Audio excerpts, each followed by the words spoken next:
Azərbaycanlıların borc xərc içində üzdüyü, batdığı bu günlərdə İlham Əliyev ailəsini yığıb gedib Şahdağ istirahət mərkəzində xizək sürməyə. Yaltaq mətbuat onun xizəyi necə gözəl, mükəmməl, mahir formada sürdüyünü çəkib detalları ilə xalqımıza göstərir. Güya fərəhli bir iş baş verir. Şahdağ istirahət mərkəzindən Azərbaycan mətbuatının yazmalı olduğu mövzu tamam başqadır.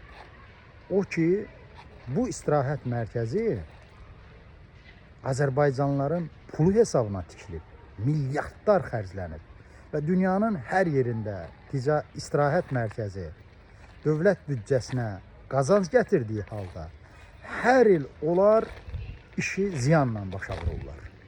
Hər il onlar dövlətə borclu qalırlar. Başa düşürsünüzmü? Bunlardan yazmaq lazımdır.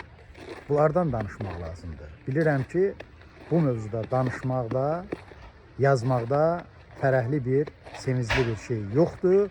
Ona görə xalqın başını İlham Əliyevin necə əylənməsi ilə qatırlar.